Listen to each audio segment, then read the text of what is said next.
La cérémonie du 91e anniversaire du 11 novembre a été célébrée en centre-ville, face à la Villa Sainte-Christine. Il y a deux raisons à cela. La première, c'est qu'un certain nombre d'entre vous m'avaient suggéré que la route était un peu longue pour monter au cimetière et que si on pouvait épargner ça à quelques-uns d'entre vous, ce serait une bonne chose. Mais il y a surtout une autre raison. C'est que désormais, il n'y a plus un seul ancien combattant de la guerre de 14.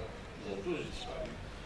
Et que par conséquent, si l'on veut éviter que leur mémoire s'évanouisse et disparaisse, eh bien, il faut les ramener au centre du village, au centre de la ville, de façon à ce que sans arrêt et sans cesse, le souvenir de ce qu'ils ont fait pour notre pays reste dans nos cœurs.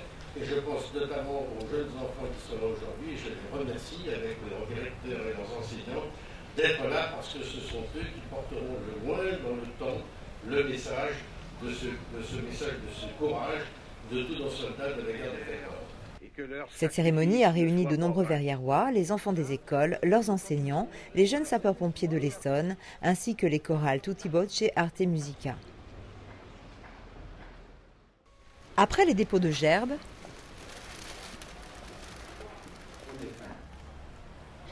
les présidents des associations d'anciens combattants ont lu des messages nationaux. À 11h, sont les témoins immémoriaux.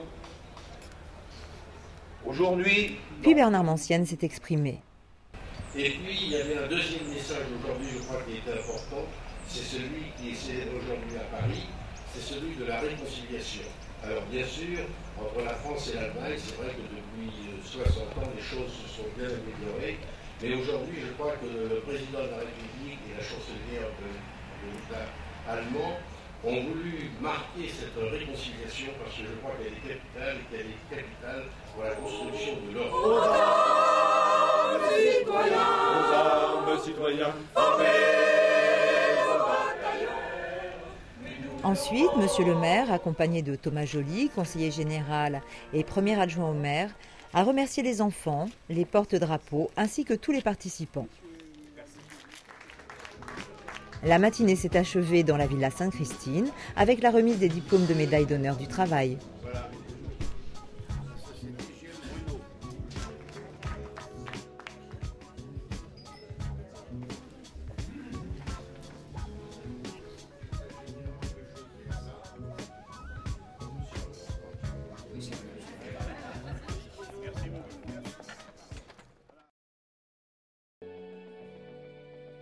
L'espace fait rêver grand nombre d'entre nous.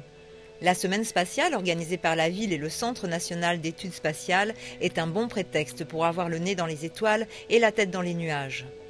Vous avez été nombreux à participer aux séances de cinéma avec un programme de circonstances au Colombier jusqu'aux lueurs du matin. À écouter au bar de l'espace organisé à l'Espace Jeune, les 50 ans d'aventure spatiale à raconter par deux spécialistes du CNES. Outland et puis Apollo 13. On vous lancera pas en orbite, mais... Donc moi ce que je vous propose c'est, là c'est une atmosphère très conviviale, alors, donc le but... À écouter la passionnante conférence des mardis de Verrières donnée par Philippe Collot, responsable grand public au CNES, sur les nouveaux enjeux de l'espace. Le Spatiobus, véhicule spécialement venu de l'espace, a fait escale dans les écoles de Verrières, y compris au collège, pour présenter des ateliers permettant aux enfants d'appréhender l'espace par la pratique dans une démarche ludique et pédagogique. Une semaine remplie d'activités et de découvertes, ponctuée également d'expositions et de démonstrations organisées par l'atelier scientifique et technique des petits physiciens du collège Jean Moulin, ainsi qu'une soirée débat avec un invité d'honneur de marque, l'astronaute européen Léopold Ehartz.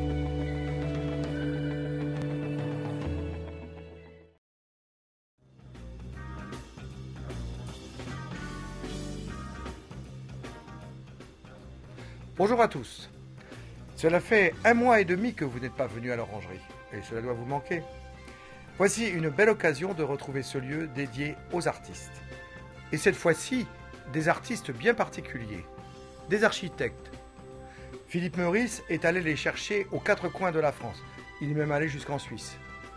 Et nous voilà à la tête d'une importante récolte de superbes maquettes de maisons contemporaines. Des maisons talentueuses qui font tout le pari de la modernité, tant au point de vue du style que de leur qualité environnementale. Parmi les visiteurs, ceux qui auraient l'intention de construire leur maison seront particulièrement intéressés. Et qui sait, peut-être seront-ils tentés par cette aventure de la modernité, comme ces Verrières-Rois qui ont accepté de témoigner en nous prêtant pour ces 10 jours les photos de leur maison.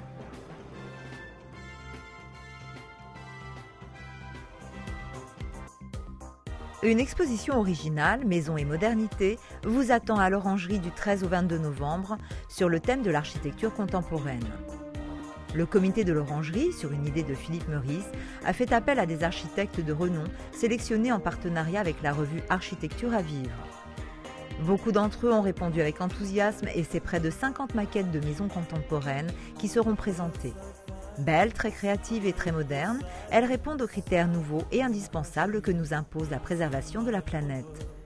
Une exposition qui fait le pari de la qualité architecturale, de la modernité et de l'écologie. Une manière comme une autre de préparer le patrimoine artistique de demain.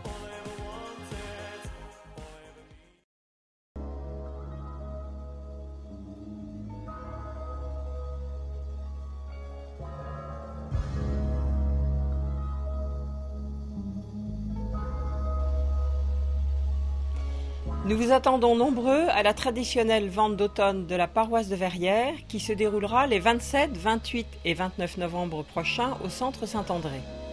Jouets, brocantes, vaisselle, linge de maison et bien d'autres affaires à ne pas manquer vous attendent. Retrouvez-vous entre amis au salon de thé où vous pourrez déguster de délicieux gâteaux ou des crêpes. Venez profiter de ces 3 jours de rencontres amicales au profit de la paroisse Notre-Dame de l'Assomption.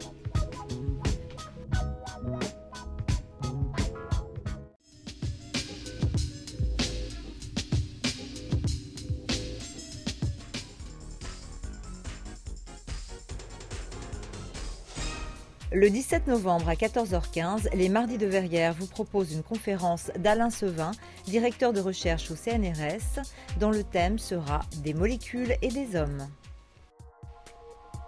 Les 21 et 22 novembre, la troupe du Strapontin vous présentera une pièce contemporaine de Hanoch Levin, Krum l'ectoplasme. C'est une pièce comique qui porte un regard lucide et tendre sur la comédie humaine. Dans le cadre de la manifestation Louise de Villemorin-André Malraux proposée par la ville de Verrières, en complément de l'exposition présentée par les Amitiés internationales André Malraux, l'historique de Verrières rend hommage à Louise de Villemorin en célébrant le 40e anniversaire de sa disparition. L'historique de Verrières commémore en cette année 2009 notre présidente d'honneur, Louise de Villemorin, pour le 40e anniversaire de son décès, à travers son exposition qui aura lieu au Colombier du 25 novembre au 9 décembre et ses publications dans la série des connaissances de Verrières. Le premier ouvrage, Louise de Villemorin, de A à Z, préfacé par Mathieu de Villemorin, et le deuxième, Louise de Villemorin, une femme, une légende, une œuvre. Retrouvez tous les rendez-vous sur le portail culturel du site internet de la ville.